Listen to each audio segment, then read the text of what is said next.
सिया राम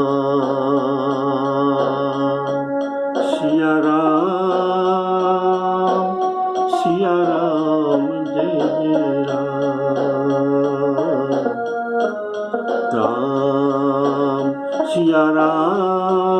सिया राम जय जय राम।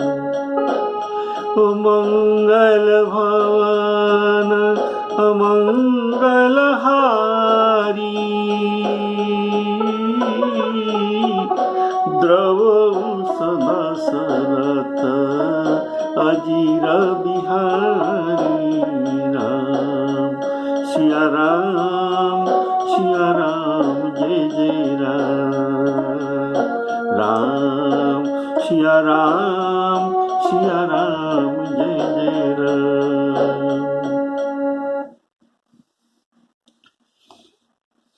आज सभी को राम राम कहकर धनुर्यज्ञशाला को जाने के लिए सादर निमंत्रण करता हूं। इसलिए अगर हमारे कोई अपने बच्चा को स्कूल में पुरस्कार मिलना है तो जैसे हम उतावली के साथ बच्चे के साथ स्कूल को जाते हैं और ये पुरस्कार लाते हैं, तब आज हमारे राम जी को प्रतियोगिता में जीतने पर पुरस्कार मिलेगा। ये है धनुष भंग प्रतियोगिता, तो हमको तो जरूर जाना चाहिए। तो आइए बोलिए सियावर रामचंद्र की जय।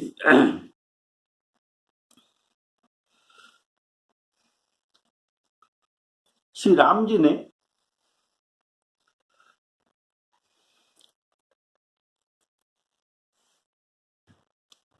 जानकी जी को बहुत ही विकल होता देखा। उनका एक क्षण कल्प के समान बीत रहा था। यदि प्यासी आदमी पानी के बिना शरीर छोड़ दे तो उनके मर जाने पर अमृत का तालाब भी क्या करेगा। तात्पर्य यह है कि यदि प्यासी को समय में जल न मिले तो बिना समय में अमृत का काम क्या है। गोस्वामी तुलसीदास जी अपने दोहावली ग्रंथ में ये कहते हैं, तुलसी मीठी अमीते, तुलसी मीठी अमीते, मांगे मिले मीच, राम मांगी मिल मीच, सुधा सुधा कर समय बिनु, कालकूट से चीच हो राम, कालकूट से चीच।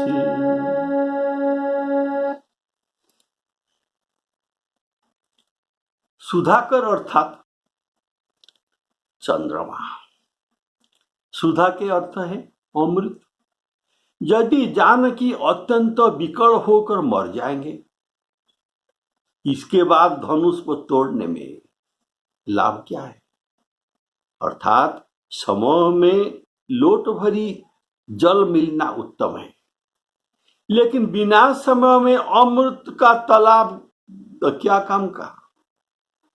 सुधा जल में, सुधा जल से, सुधा अर्थात अमृत, ये जल से अधिक उत्तम पदार्थ है और लोटा भर जल से अधिक है तड़ाग। तो प्यासा मरने का समय में उनको जल मिलना उत्तम है, जल मिलना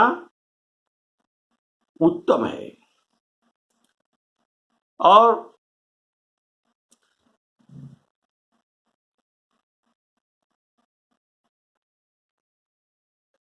जल के बदले अमृत अगर मिलता है तो जल मिलना उत्तम है, और प्यासे आदमी को मरते समय अमृत मिल जाए तो ये अधिक उत्तम है। वैसे धनुष को तिल भर भूमि छुड़ा देना, धनुष को तिल भर भूमि छुड़ा देना, ये लोटा भर जल के समान है। तो प्यासी के लिए लोटा भर जल के समान है, तो ये बच जाएगा। इसमें जानकी के प्राण बच जाएगी अगर तिल भरी भूमि को छुड़ा देंगे तो धनुष, कारण कोई भी तिल भर भूमि न सके छुड़ाए। और धनुष को तोड़ना ये अमृत मिलने के समान होगा। बोलिए सियावर रामचंद्र की जय। सुधा के अर्थ है अमृत। इसमें अभी प्रश्न है कि अमृत तो मृतलोक को बचा सकता है, ये सब जानते हैं। अमृत मृतलोक को बचा सकता है, इसलिए मर जाने के बाद अमृत मिलना जो व्यर्थ नहीं होगा। तो यहाँ कैसे कहा जाता है कि ये मुए करई का सुधा तो तड़ागा, मर जाने पर और मर जाने के बाद अगर अमृत के तड़ाग मिल जाए तो ये किस काम का। तो ऐसे तो ये एक प्रश्न है। अमृत वह जिला सकता है, मृत लोग को ये सब जानते हैं, लेकिन अमृत के तड़ाग मिल जाने से तो ये जो बच जाएगा, तो ये वृथा कैसे। ये प्रश्न का समाधान आपको सुनाता हूं। बोलिए सियावर रामचंद्र की। तो राम जी बोलते हैं और वो सोच रहे हैं, मुए करई का, मुए अर्थात मर जाने के बाद, मुए करई का सुधा तड़ागा, मुए करई का सुधा तड़ागा। अगर सुधा के अर्थ जल मान लीजिए, तो मर जाने के बाद उसे तालाब में जल पिला जाए या तालाब में जल के अंदर डुबा दी जाए, तब भी ये फिर बचेगा।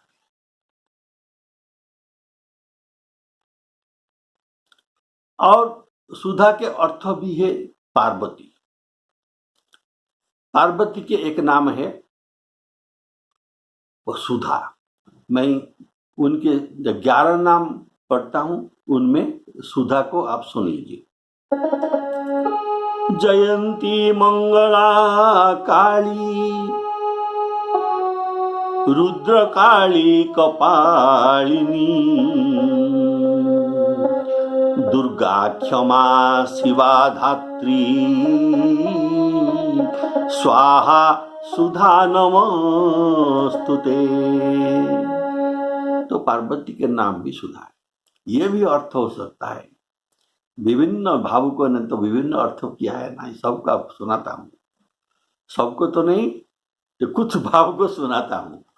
तो सुधा तड़ागा,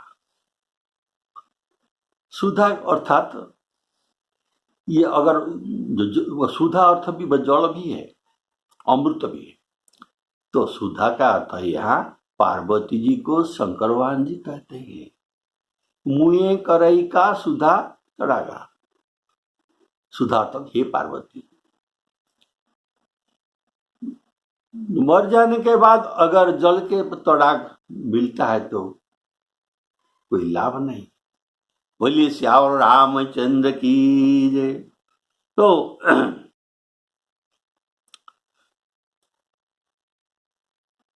और भी एक बात है, मुए करई का सुधा तड़ागा, ये जैसे है, तड़क में जल भी हो सकता है, जल भी ना हो सकता है। बारिश न होने पर तड़क भी खाली भी पड़ता है, जैसे नदी बिनु बारी, ऐसे तो कहा गया है। वैसे तड़क बिनु बारी। तो पार्वती जी के शिव जी कहते हैं अमृत के तालाब मरा हुआ लोगों को बचा सकता है, लेकिन मरने के समय जो छटपटाते हुए ये भीषण कष्ट को ये भूल नहीं सकते, इसलिए ये जड़ के तालाब ही है। तो अमृत ये मरा हुआ लोगों को नहीं बचा सकता, इसे भी सुन लीजिए। अमृत पहले सुना ये मरा हुआ लोगों को बचा सकता है, लेकिन अब आप सुनिए, अमृत मरा हुआ लोगों को नहीं बचा सकता। कारण अमृत का काम है अमरता। ऐसे गोस्वामी जी लिखा है, सुधा सराही अमरता। अमृत का संसार इसी में है कि महानता ये अमरता प्रदान करता है, अर्थात बचने वाले लोगों को अमृत अमरता प्रदान कर सकता है। तो किसी को अमरता मिलता है, जो बचे रहे हैं उनको ही अमृत पीने से अमरता मिल सकता है। देखिए एक उदाहरण, लंका युद्ध के उपरांत इंद्र ने युद्ध स्थल को अमृत का, युद्ध स्थल में राम जी के कहने पर अमृत वृष्टि किया। वहां भालू कपि राक्षस सब मरकर पड़े थे। अमृत के वृष्टि हो जाने पर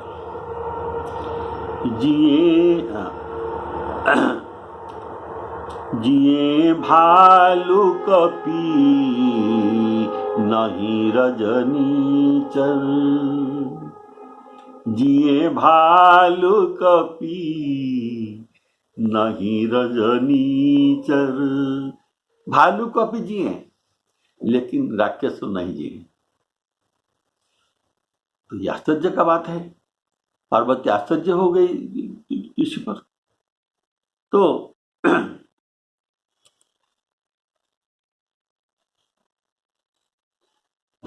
यहां गोस्वामी जी कहते हैं कपि और भालू बच गए, ये अमृत के बल पर नहीं, ये अमृत के बल पर नहीं बचे। तो कैसे बचे? जिए सकल रघुपति के इच्छा। जिए सकल रघुपति के इच्छा। रघुपति के इच्छा से भालू कपि बचे और राक्षस नहीं बचे। अब सुनिए, अगर रघुपति के इच्छा से ये जीवन पाए, रघुपति के इच्छा से ये जीवन पाए, तो किसने? भालू और कपियों ने। तब अमृत वृष्टि करने का क्या जरूरत था? इसका उत्तर भी आप सुनिए। इंद्र को सम्मान देने के लिए, इंद्र को सम्मान देने के लिए यह लीला रचाया गया था। जो इंद्र ने अमृत वृष्टि करके कपि भालुओं को बचा लिया, ऐसे उनको संसार में सम्मान मिलेगा।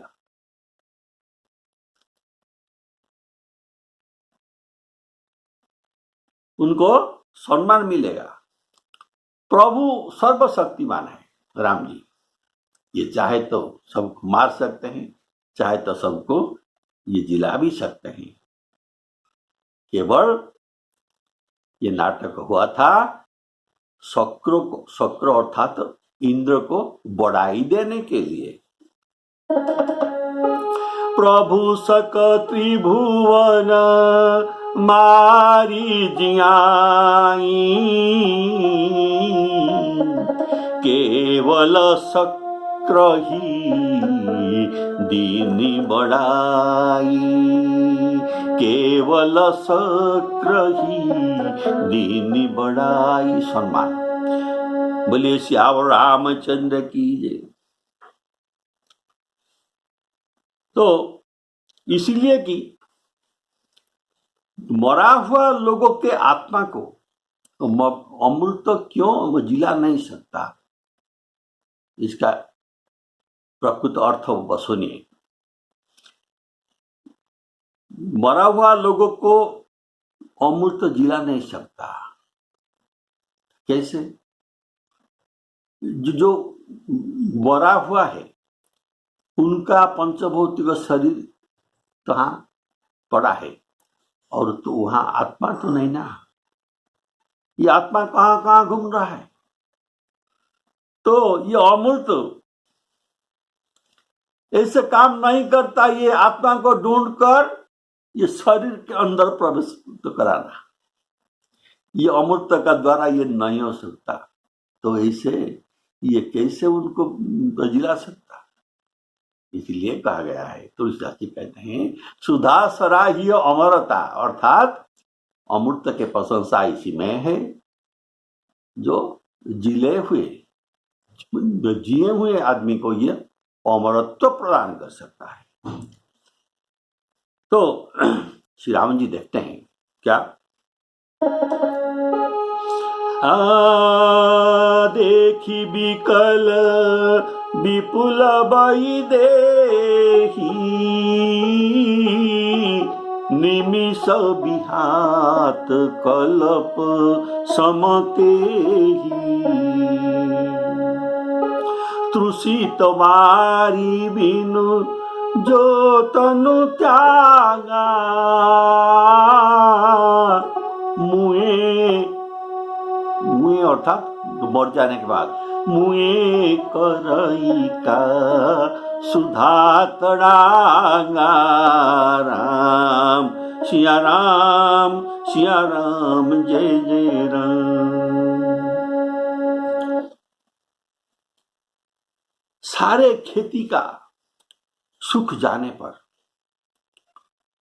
अगर वर्षा होगा तो ये वर्षा पर किस काम का है,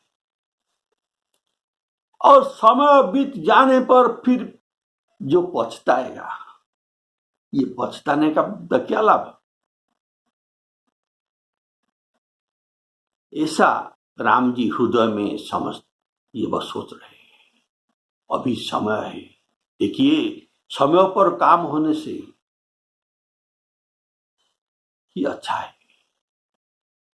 लक्ष्मण जी के शक्ति भेद में हनुमान जी समय पर, उचित समय पर विंध्याचल का टुकड़ा लेकर, विंध्य पर्वत को लेकर वहां पहुंच गए, तो लक्ष्मण जी बच गए। इसी से राम जी हनुमान जी के ऋणिया हो गए। बोलिए श्यावर रामचंद्र की जय। तो समय से ही सब काम करना चाहिए। समय चुक जाने पर तो पश्चाताप करने से कोई लाभ नहीं। तो ऐसा राम जी हृदय में विचार करते हैं, सोचते हैं।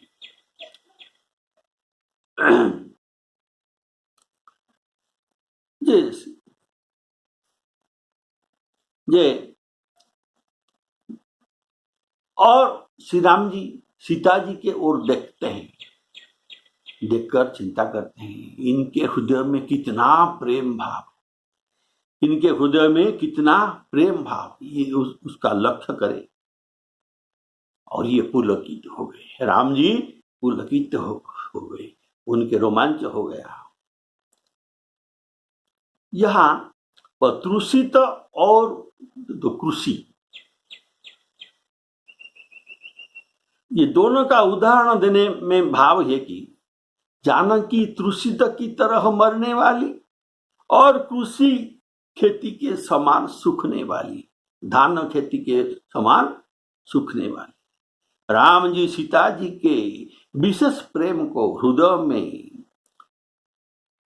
ये हृदंगम करके यही ये हर्षित होते हैं। कारण राम जी भी उनको प्रेम करते हैं जितना सीता जी राम जी को प्रेम करते हैं, इतना भी राम जी भी सीता जी को प्रेम करते हैं। कारण ये तो भगवान के सिद्धांत है। जे यथा मां प्रपद्यन्ते तांस्तथैव भजाम्यहम्। बोलिए श्याम रामचंद्र की जय। तो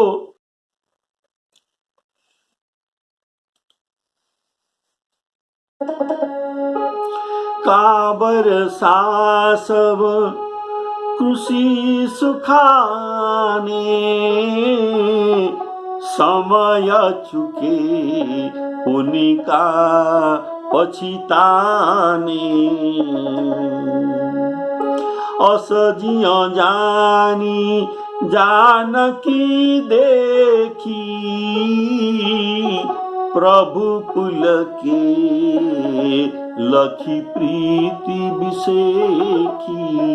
राम सिया राम जय जय राम। तो श्री राम जी ने मन ही मन उन्होंने गुरु को प्रणाम किया और बड़े फुर्ती से धनुष को उठा लिया।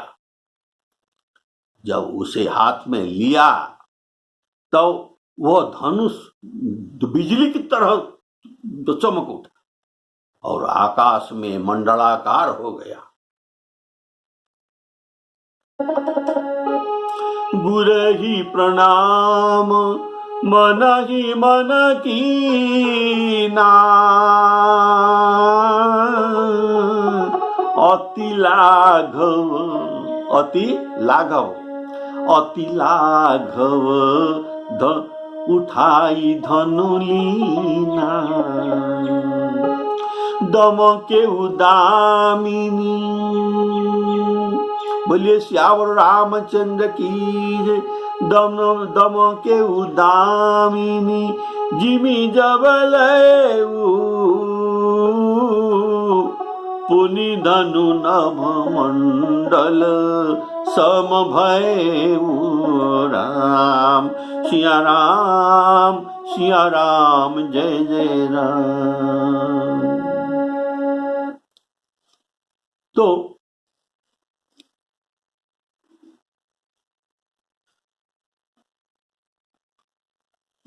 राम जी अति लाघव धनु को उठाई कर लीना। धनु को उठाई कर लीना। अति लाघव जैसे हम एक छोटा सा चीज उठाने से हमको कुछ परिश्रम नहीं होता। एक पेपर का कागज का टुकड़ा नीचे गिर गया और हम उनको उठा लेते हैं, ये कुछ परिश्रम नहीं, हम अति लाघव उसको उठा ही लेते हैं। तो इतना भारी धनुष को ये अति लाघव उठाई कर लेना, अर्थात इनके बड़ अमित है, असीम बड़ है, ये इसका प्रमाण है। बोलिए श्यावर रामचंद्र की। ऐसे अति लाघव काम लखन जी भी एक किया है। जब वह सुपर्णखा को दंडकारण्य में मिलते हैं तब ये राम लक्ष्मण और सीता जी जहां थे वहां ये आकर पहुंचा और राम जी को स्वामी भाव में इसने चाहा था। तो इसमें बहुत कुछ बात है, लेकिन अंत में जब ये भयंकर रूप धरकर सीता जी को ग्रसने के लिए आया तो प्रभु ने उनको इशारा दे दिया।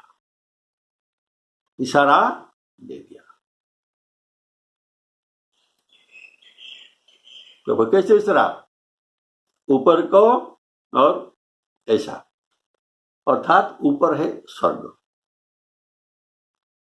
स्वर्ग किसको कहते हैं? नाक। नाक को स्वर्ग कहते हैं। तो नाकपति अर्थात इंद्र। और ऐसा कर दिया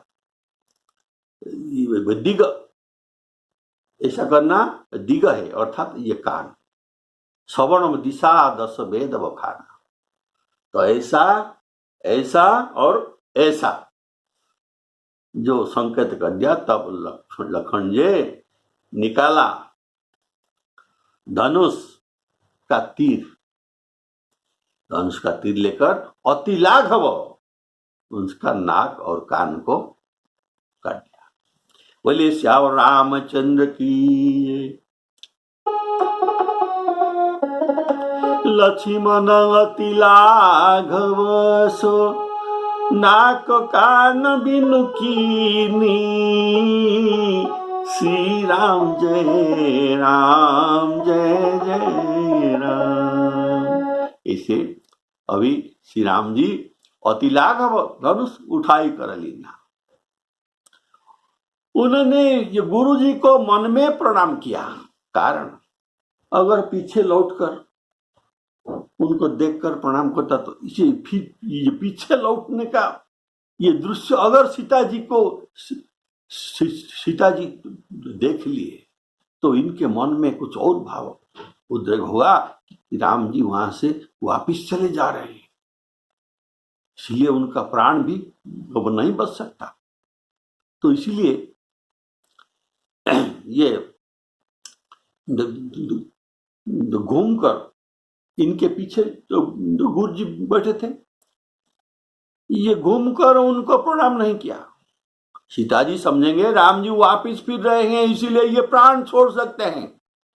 अगर ये मथा नीचा करके प्रणाम करते तो, अगर राम जी मथा नीचा करके प्रणाम करते तो सब लोग समझेंगे ये इनके इष्ट देव को प्रणाम करते हैं और इनके बड़ नहीं, ये इष्ट देव के बड़ों पर शिवधनु को तोड़ने जा रहा है। इसलिए ऐसा बात नहीं उपजेगा, इसलिए मन ही मन प्रणाम कर लिया। गुरु जी को मना, राम जी ने मन ही मन प्रणाम किया। जनक जी 3 काम करने को कहे थे। क्या क्या? धनुष को उठाना, धनुष को चढ़ाना और तोड़ देना, ये 3 काम। ये कहे थे ना, रहूं चढ़ाऊ चढ़ाना तोरब भाई, तिल भरी भूमि न सके छुड़ाई। बोलिए श्याम रामचंद्र की। इसलिए अब राम जी केवल धनुष को उठाए हैं और कुछ नहीं किया अभी। नहीं तो जमीन के ऊपर भी ये बतूर्ण जैसे उसको तोड़ सकते थे, न उठाकर भी ये तोड़ सकते हैं। लेकिन जनक जी ने जब कहा है ना, क्या श्याम रामचंद्र की रहूं चढ़ाऊ, चढ़ाना पड़ेगा और उठाना भी पड़ेगा और तोड़ना ही पड़ेगा। तो अभी ये केवल उठाए है। तो जब राम जी धनुष को हाथ में लिया तब वह धनुष बिजली की तरह चमका और आकाश में उठाकर आकाश में मंडलाकार हो गया। ये बिजली का तेज, कारण धनुष में तेज था, इसलिए बिजली की तरह चमका।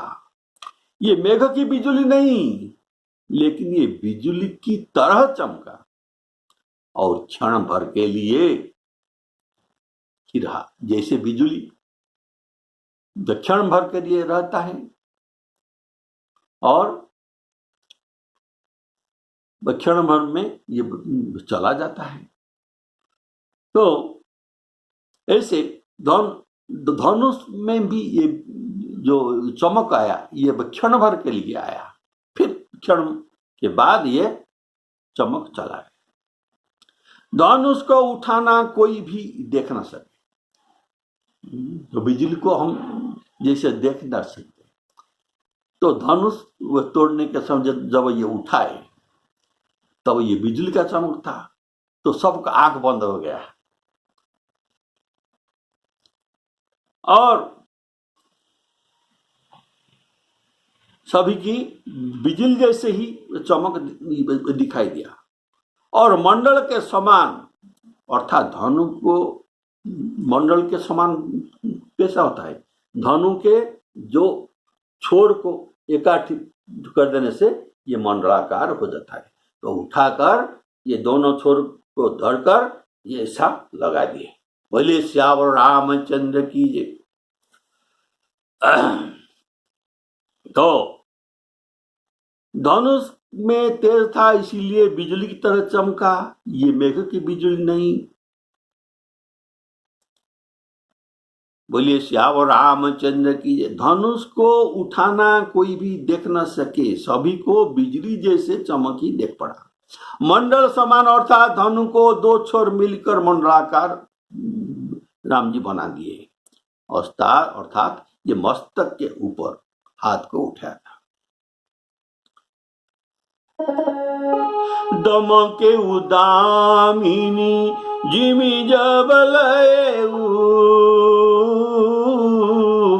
पुनि नभ धनु मंडल सम भयउ। राम सिया राम जय जय राम।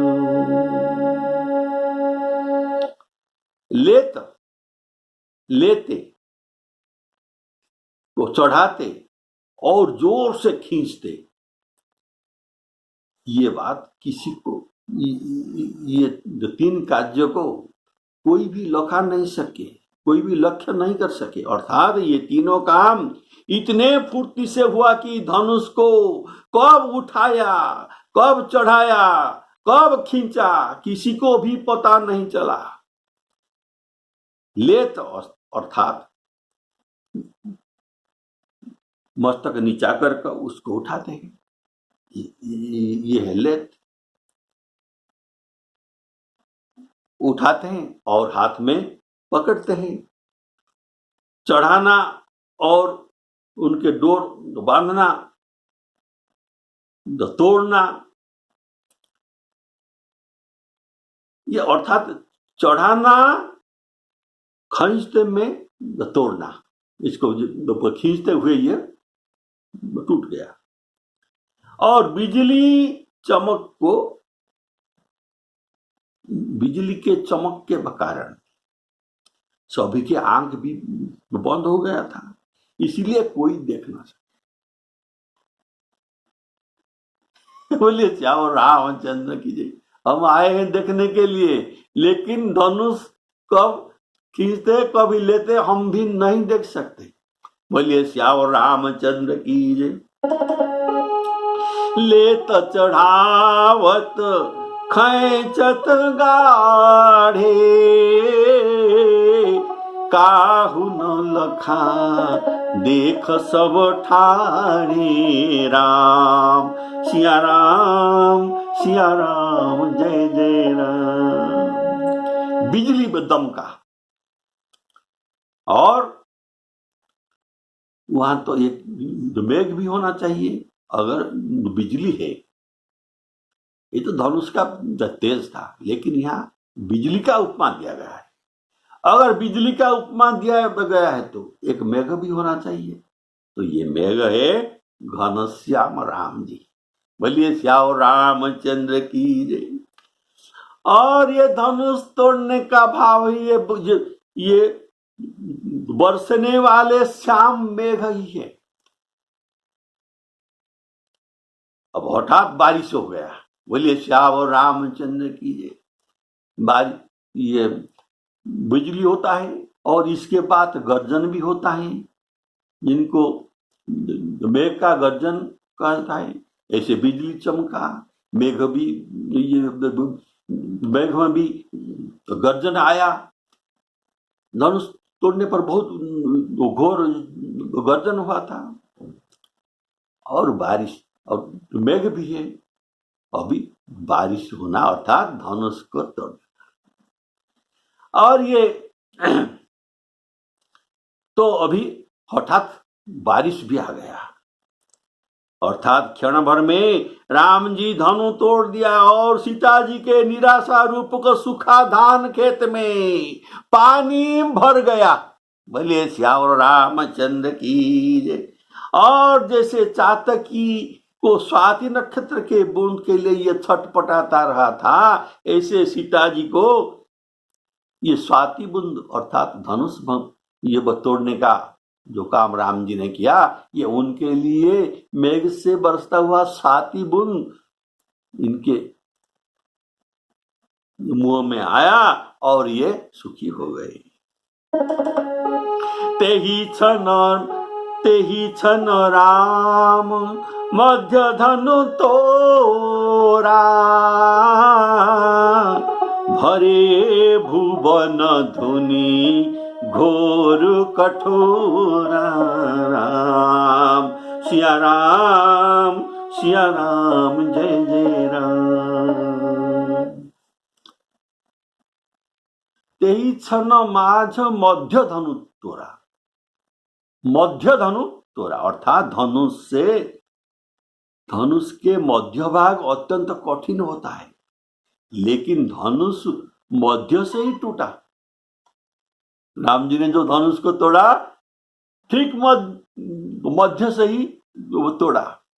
अगर कोई कह सकता है ये मध्य भाग मोटा है और ये उनके दोनों छोर पतला है, तो राम जी ने ये पतला छोर को लकड़ी को तोड़ दिया, ऐसा कोई नहीं कह सकता। इसलिए ये मध्य में, धनुष के मध्य में जो डंडा, ये जो कठिन जगह है जहां पकड़ा जाता है, वहां से ही बतोड़ा। धनुष को मध्य से ही टूटा, जैसे किसी को कुछ कहना ना पड़े, सबने श्री राम जी को खड़े ही देखा। कब ये उठाया, कब खींचा और कभी तोड़ा, कोई नहीं देख सकते, लेकिन ये खड़ा होने का दृश्य सब देखते हैं। और धनुष का तोड़ने पर, धनुष भंग होने पर भय देने वाला अत्यंत भयंकर शब्द हुआ। घोर कठोर शब्द से सब लोग अर्थात 14 भुवन ये शब्द पहुंच गया। सूर्य के जो घोड़े मार्ग छोड़कर चलने लगे। दिग्गजों, जो 8 दिग्गज है, ये चिघाड़ने लगे। राक्षस और मुनियों ने कानों पर हाथ रखकर सब व्याकुल होकर विचारने लगे, ये कैसा शब्द है। सबने सोच लिया, तुलजा जी कहते ही सब में ये निश्चित हो गया कि राम जी ही धनुष तोड़े, इसीलिए ऐसे शब्द, विराट शब्द हुआ। और तब ये श्री रामचंद्र जी को जय बोलते हैं, सियावर रामचंद्र की जय। सबने ऐसा कहते हैं, श्री रामचंद्र जी की जय बोलते हैं। भरे भुवन घोर कठोर रवि बाजित जी मार्गु चले। चिक्करहि दिग्गज डोल महियहि कोल कुरुम कलमले।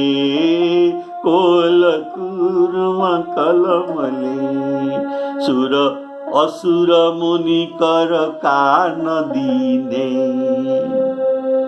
सुर असुर मुनि कर कान दीने, कान में हाथ डाले। सुर असुर मुनि कर कान दीने सकल विकल विचारही, सकल विकल विचारही। कोदंड खंडेउ राम तुलसी, जयति वचन उचारही। रामा जयति वचन उचारही। श्यावल रामचंद्र की जय। श्री सीतारामार्पणमस्तु।